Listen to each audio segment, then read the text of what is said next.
Hello, my name is Cristina Calheiros. I'm an environmental engineer and I have a PhD in biotechnology. I'm currently working as scientific researcher at CIMAR, that is the Interdisciplinary Research Center of Marine and Environmental Research. I'm also invited professor at the University of St. Joseph in Macau and at University of Porto. And also I'm vice president of the National Portuguese Green Roof Association. My job as a research scientist is devoted to developing nature-based solutions to solve societal problems aligned with the Sustainable Development Goals.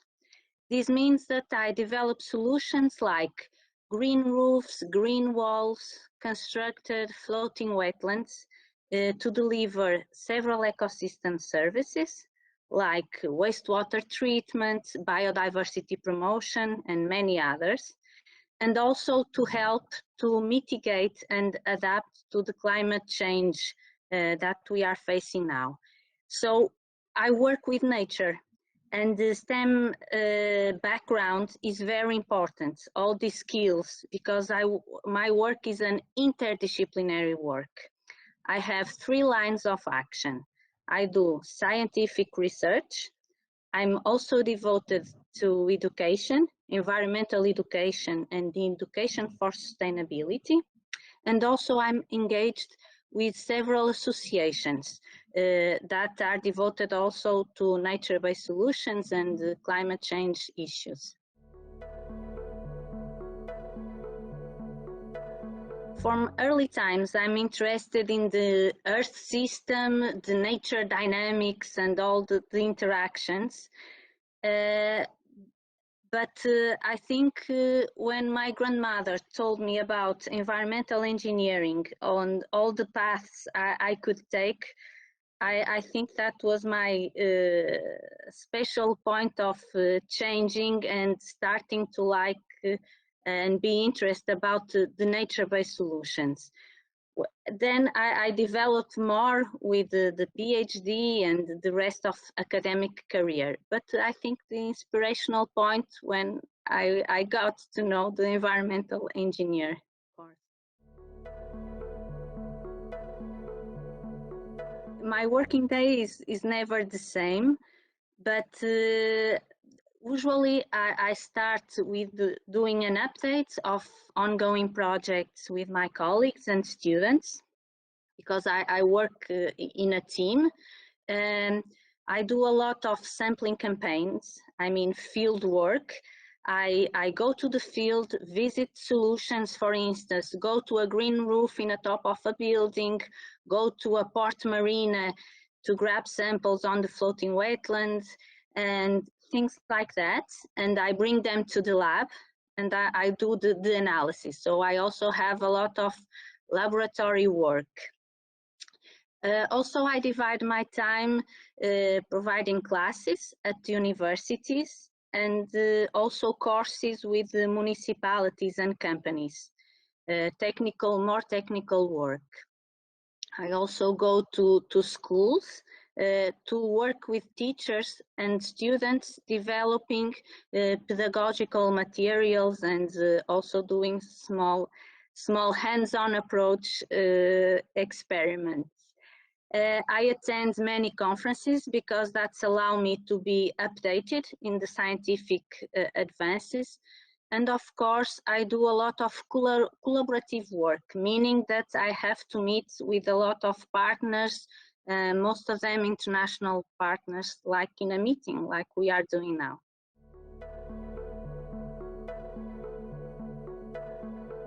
When I finished high school, I didn't know what to follow because I like the several subjects.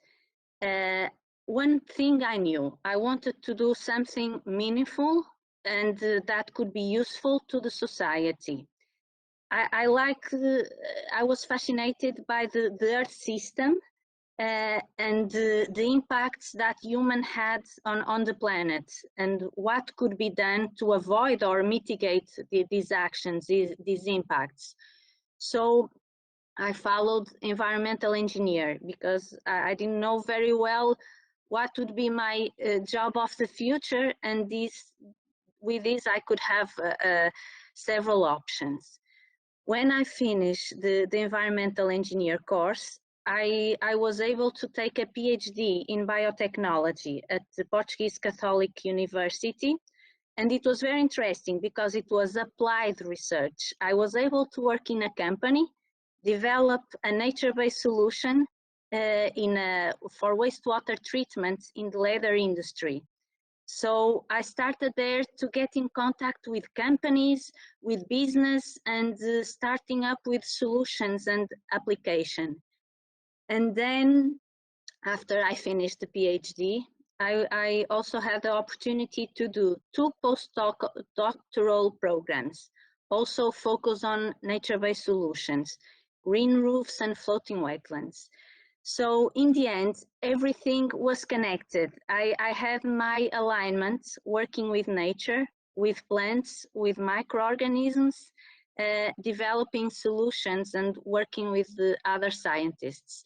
And that's what brings me to now, to a full researcher in the academia, and that's what I'm doing now.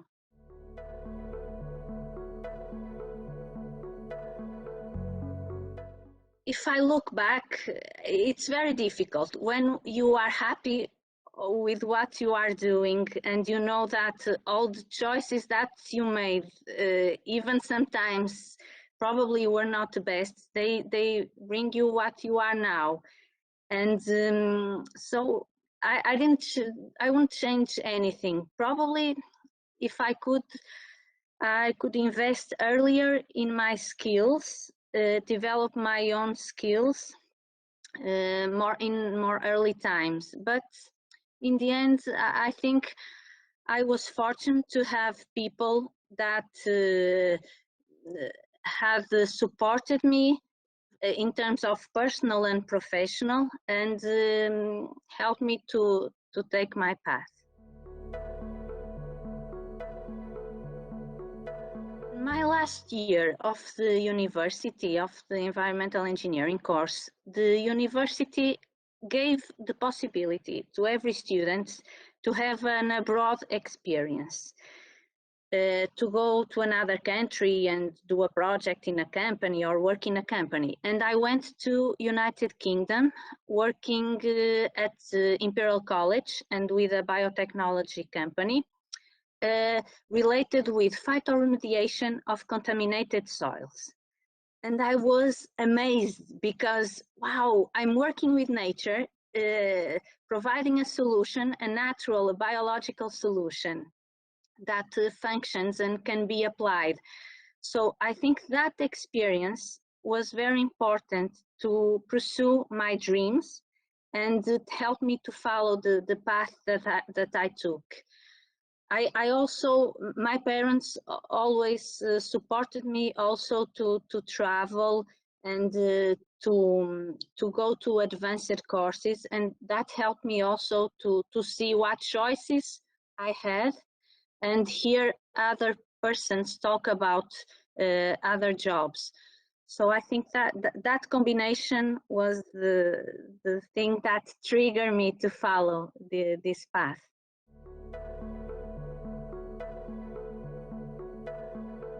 In general, they are working in private companies or municipalities.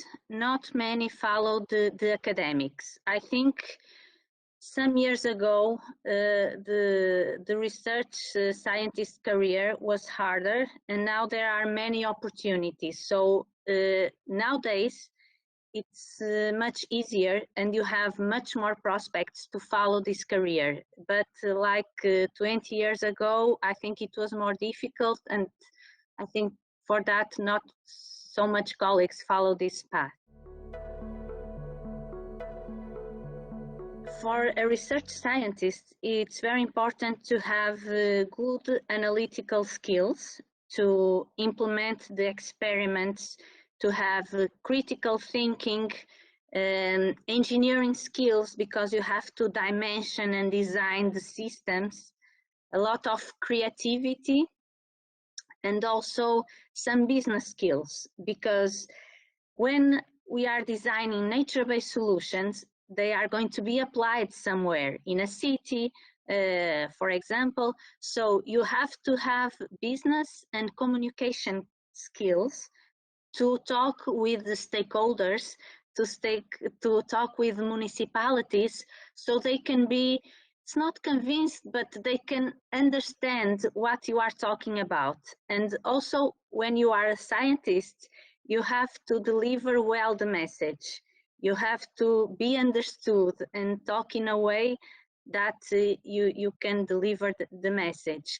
So I think these are very important skills.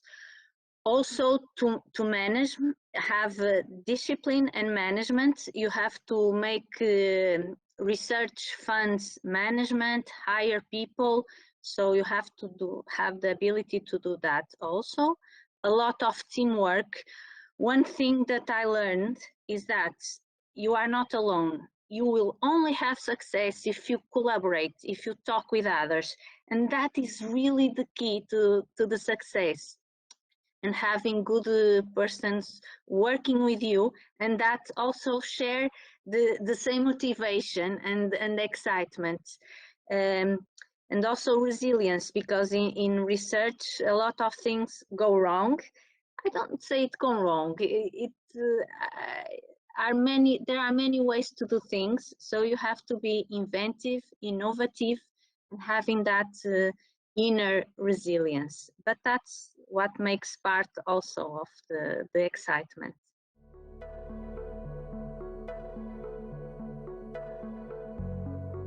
With my skills, you can work in the academia, like doing research, scientific research, or being an educator, a professor. You can be, for instance, a consultant in environmental engineering or biotechnology, working in private or public sector. For example, companies dealing with wastewater treatment, solid waste treatment, ecosystem degradation and rehabilitation, nature preservation. All of these can be areas that a person with my skills can work and can be devoted and can be success in what your dreams are in the end. You should pursue your dreams, and also with the STEM background, you are able to follow different paths.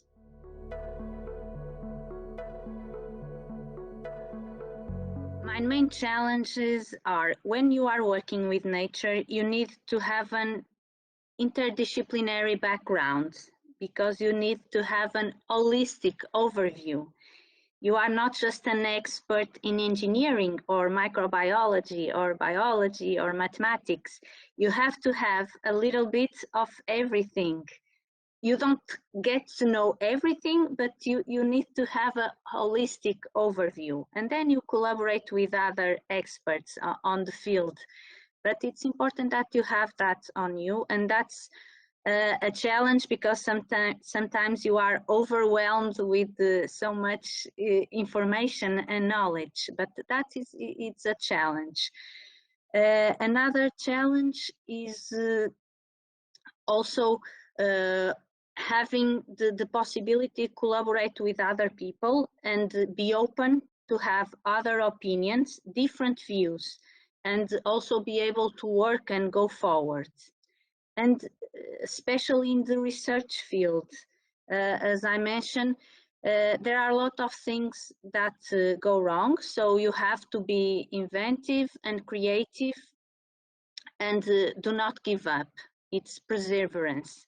So that's what makes the big challenge, but it's fantastic. Sometimes I say, you don't have to do a radical sport, because you can feel almost the same adrenaline when you are doing research. So that's what I feel.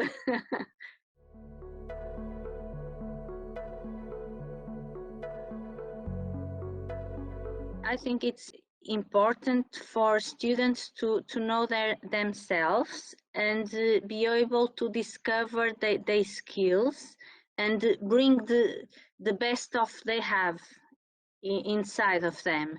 It's a discover time. So every time, my advice is that every time your school brings visitors or other professionals for lectures, be aware, try to engage them and listen their experiences, because you can see from their eyes in what they work and also what you would like to do. You will discover what you would like to do, what makes you joy, and what makes you also passionate about, because you have to do things that you are passionate about and are meaningful, and you feel that you are doing a good thing and contributing to the society. And sometimes I think from my background, because of this interdisciplinary approach, I feel confidence to work in different fields. So I think naturally you will discover, but it's important that you have different experiences and speak with different people.